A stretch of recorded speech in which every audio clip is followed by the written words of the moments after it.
आइए दोस्तों, एक बार फिर से स्वागत करता हूं आपके अपने चैनल पर और सभी का हार्दिक हार्दिक अभिनंदन है। स्वागत है लेटेस्ट अपडेट के साथ में, नई वीडियो के साथ में, नई जानकारी के साथ में। तो दोस्तों, मध्य प्रदेश रेलवे में शिक्षकों के लिए भर्ती निकली है। हालांकि सभी सब्जेक्ट के लिए भर्ती है और वेतनमान भी काफ़ी अच्छा है।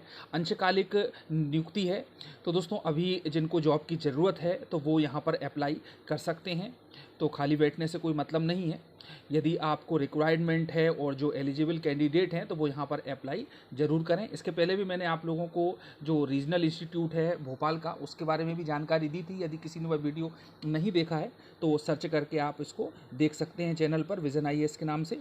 और इस प्रकार से दोस्तों, ये जो भर्ती निकली है ये TGT PGT दोनों के लिए है। और सबसे महत्वपूर्ण बात ये है कि इसमें जो पात्रता परीक्षा 2018 हुई थी, यानी कि उसमें जो पास हैं TET में, उनके लिए भी एलिजिबिलिटी दी गई है। और साथ में ही जो CTET एग्ज़ाम जिन्होंने दिया है उनके लिए भी एलिजिबल इनको माना गया है। चलिए बढ़ते हैं कि अप्लाई कैसे करना है, क्या क्या शर्तें रहना है, वेतनमान क्या है, योग्यता क्या है, और फॉर्म कहाँ से डाउनलोड होगा, क्या प्रोसेस रहेगी अप्लाई करने की, सभी कुछ इस वीडियो के माध्यम से।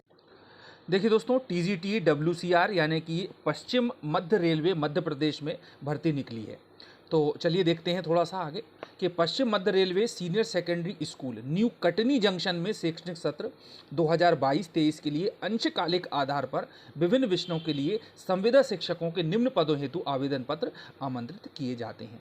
चलिए दोस्तों, और देख लेते हैं इसका नोटिफिकेशन। देखें आप, तो यहाँ पर जो आवेदन है उसके प्राप्त होने की अंतिम तिथि है 28/5/2022 शाम को 4 बजे तक आप आवेदन भेज सकते हैं इस पते पर जो कि आपको दिया गया है। और ईमेल एड्रेस पर भी आप इसको भेज सकते हैं। ऊपर आपके फॉर्मेट में ईमेल एड्रेस भी है और मैं आप लोगों को आगे भी बता दूंगा।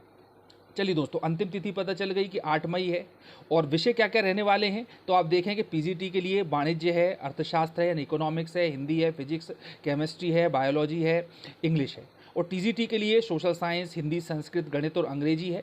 PGT के लिए वेतनमान 27,500 और TGT के लिए वेतनमान 26,250 रुपये पर मंथ दिया गया है। चलिए, ये तो हुई पदों की संख्या की बात। और आप देख पा रहे हैं कि 9/6 और 10/6 दो डेट दी गई हैं। प्रातः 9 बजे से आपको इंटरव्यू के लिए पहुंचना है जब आप आवेदन फॉर्म भर लेंगे उसके बाद में। और अब बात कर लेते हैं हम अनिवार्य शैक्षणिक योग्यता की। हालांकि मैं दोस्तों इसकी लिंक आप लोगों को प्रोवाइड करवा दूंगा डिस्क्रिप्शन बॉक्स में, आवेदन फॉर्म की, सभी कुछ की, तो आप वहां से भी पूरी जानकारी ले सकते हैं। हालांकि काफ़ी कुछ डिटेल आपको इस वीडियो में मिल जाएगी। अनिवार्य शैक्षणिक योग्यताओं की यदि हम बात करें तो PGT के लिए किसी मान्यता प्राप्त विश्वविद्यालय से संबंधित विषय में न्यूनतम 50% अंकों के साथ स्नातकोत्तर उपाधि अर्जित करना अनिवार्य है। चलिए, दूसरा पॉइंट है कि किसी मान्यता प्राप्त विश्वविद्यालय से B.Ed अथवा समकक्ष उपाधि होना चाहिए। B.Ed कंपलसरी है। हिंदी और अंग्रेजी माध्यम में अध्यापन कराने की क्षमता होनी चाहिए, प्रवीणता होनी चाहिए। PGT हिंदी के लिए किसी मान्यता प्राप्त विश्वविद्यालय से हिंदी या संस्कृत विषय में न्यूनतम 50% अंकों के साथ स्नातकोत्तर की उपाधि के साथ स्नातक स्तर पर हिंदी एक मुख्य विषय के रूप में हो और किसी मान्यता प्राप्त विश्वविद्यालय से B.Ed अथवा समकक्ष उपाधि होना चाहिए। ये तो हुई PGT की शर्तें। चलिए, अब बात कर लेते हैं हम ट्रेंड ग्रेजुएट टीचर की TGT के लिए। तो यहाँ पर देखें कि किसी मान्यता प्राप्त विश्वविद्यालय से संबंधित शिक्षण विषय में न्यूनतम 50% अंकों के साथ स्नातक की उपाधि। और दूसरा पॉइंट है कि किसी मान्यता प्राप्त विश्वविद्यालय से B.Ed या समकक्ष उपाधि होना आवश्यक है। तो दोस्तों, ये तो हुई एलिजिबिलिटी क्राइटेरिया। और इस उद्देश्य के लिए NCT द्वारा बनाए गए दिशा निर्देशों के अनुसार सरकार द्वारा आयोजित शिक्षक पात्रता परीक्षा TET अथवा CTET में अर्हता प्राप्त होना चाहिए और हिंदी और अंग्रेजी माध्यम में पढ़ाने की प्रवीणता होनी चाहिए। चलिए दोस्तों, ये तो बात होगी एलिजिबल की। और अब हम अन्य नियम और शर्तें देख लेते हैं कि संविदा शिक्षकों को मूल्यांकन कार्य सहित शिक्षा से संबंधित सभी कार्य करने होंगे जिसके लिए कोई अतिरिक्त भुगतान नहीं दिया जाएगा। संविदा शिक्षकों का नियमित आधार पर नियुक्ति का कोई दावा या अधिकार नहीं होगा। पश्चिम रेलवे शिक्षकों के संवर्ग का हिस्सा नहीं होंगे। साथ ही वे नियमित कर्मचारियों के लिए किसी प्रकार की सुविधा के लिए हकदार नहीं होंगे। अब चूंकि दोस्तों ये संविदा है, परमानेंट नहीं है, तो यहाँ पर शर्तें कुछ अलग रहती हैं।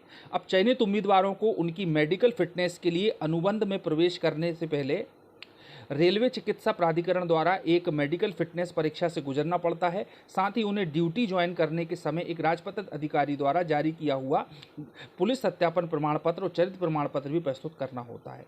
चौथा पॉइंट है, यदि उम्मीदवार पहले से ही रोजगार में है तो उन्हें अपने वर्तमान नियोक्ता से अनापत्ति प्रमाण पत्र प्रस्तुत करना चाहिए। उम्मीदवारों द्वारा पंजीकरण, साक्षात्कार के समय शैक्षिक तकनीकी योग्यता और आयु के प्रमाण पत्र के समर्थन में मूल प्रमाण पत्र प्रस्तुत करना होंगे। उसके बाद में संविदा शिक्षकों को सेवा में निरंतरता या अनुबंध अवधि के निरंतर या सेवा के नियमितीकरण का कोई अधिकार या दावा नहीं होगा। साक्षात्कार में भाग लेने के लिए कोई टीएडीए स्वीकार्य नहीं है। किसी भी स्तर पर किसी भी गलत जानकारी, फर्जी प्रमाण पत्र, प्रशस्ति पत्र विवरण में विसंगति पाए जाने की स्थिति में उम्मीदवारी संविदा को बिना किसी सूचना के सरकारी तौर पर समाप्त किया जा सकता है और उनके खिलाफ मौजूदा कानून के अनुसार आवश्यक कार्यवाही की जाएगी। चयनित उम्मीदवारों को अपनी संविदा नियुक्ति के लिए रेलवे प्रशासन के साथ एक समझौता अथवा एग्रीमेंट करना होगा। अगला पॉइंट है कि संविदा शिक्षक मासिक समेकित पारिश्रमिक के हकदार हैं और किसी अन्य अनुलाभ सुविधाओं के लिए पात्र नहीं है। कार्य दिवसों पर ड्यूटी से अनुपस्थित रहने की स्थिति में यथा अनुपात वसूली की जाएगी। संविदा शिक्षक अवकाश वेतन के हकदार नहीं है और अवकाश अवधि के लिए देय पारिश्रमिक केवल अनुपातिक आधार पर है। उसके बाद में 12वां पॉइंट है कि साक्षात्कार की तिथि पर उम्मीदवारों के पास अपेक्षित शैक्षणिक योग्यता होनी चाहिए। जो अंतिम परीक्षा में शामिल हो रहे हैं और यह परिणाम की प्रतीक्षा कर रहे हैं वे पात्र नहीं हैं। तो दोस्तों यहाँ पर जो पात्रता की शर्तें हैं बहुत कठिन हैं और आप देख पा रहे हैं कि जो वगैरह मानी जा रही है वह कंप्लीट होना चाहिए। ठीक है, उसके बाद में आगे है कि उम्मीदवारों की अनुबंध के आधार पर नियुक्ति चयन समिति द्वारा उनके उपयुक्त और योग्यता के क्रम में पाए जाने के अधीन होगी। और अगला पॉइंट कहता है कि 1 माह से कम अवधि के लिए नियुक्त संविदा शिक्षकों को केवल अनुपातिक आधार पर भुगतान किया जाएगा। इस कार्यालय का निर्णय पात्रता आवेदनों की स्वीकृति या अस्वीकृति, चयन और चयनित उम्मीदवारों को पदों के आवंटन से संबंधित सभी मामलों में अंतिम और उम्मीदवारों के लिए बाध्यकारी होगा और इस संबंध में किसी भी पूछताछ या पत्राचार पर विचार नहीं किया जाएगा।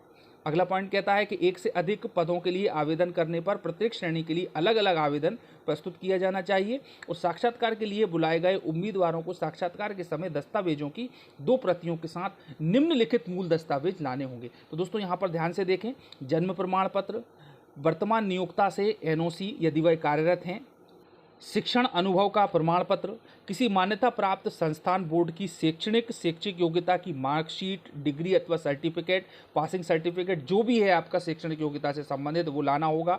दोस्तों आप मूल प्रति भी ले जाना है और फोटोकॉपी भी लगेंगी।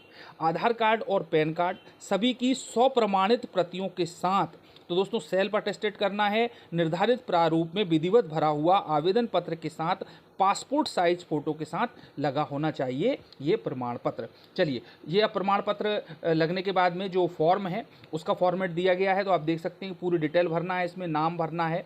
ठीक है, फादर हस्बैंड का नाम जो भी है, रेसिडेंशियल है, डेट ऑफ बर्थ है और साइड में फ़ोटो है राइट हैंड की तरफ। उसके बाद में जो भी शैक्षणिक योग्यताएँ दी हुई हैं वो आप लोगों को कंप्लीट करना है। Point two point year of passing दिया हुआ है, नेम ऑफ एग्ज़ाम दिया हुआ है, इत्यादि इत्यादि। तो ये जो फॉर्म है इसकी लिंक मैं आप लोगों को डिस्क्रिप्शन बॉक्स में दे देता हूं, तो आप वहां से इस फॉर्म को डाउनलोड कर लें, उसको प्रिंट आउट निकाल लें और सभी पूरी तरह से जो भी कॉलम दिए हुए हैं सभी को फिल कर लें। कंप्लीट करने के बाद में जो भी दस्तावेज ऊपर बताए गए हैं उन दस्तावेजों की एक एक प्रति जो कि सेल्फ अटेस्टेड होना चाहिए इस प्रमाण पत्र के साथ में संलग्न करते चलें। तो दोस्तों ये जो पूरी डिटेल है आपके सामने, मैं आप लोगों को उसका एडवर्टाइजमेंट भी और फॉर्म की डिटेल भी डिस्क्रिप्शन बॉक्स में लिंक के माध्यम से प्रोवाइड करवा रहा हूं, जिससे किसी प्रकार की कोई परेशानी ना हो। तो दोस्तों इस प्रकार से जो है रेलवे में जो नौकरियाँ निकली हैं, हालांकि अनुबंध आधार पर हैं और जो भी खाली बैठे हुए हैं तो उनके लिए अच्छा मौका है, आप ज़रूर अप्लाई करें।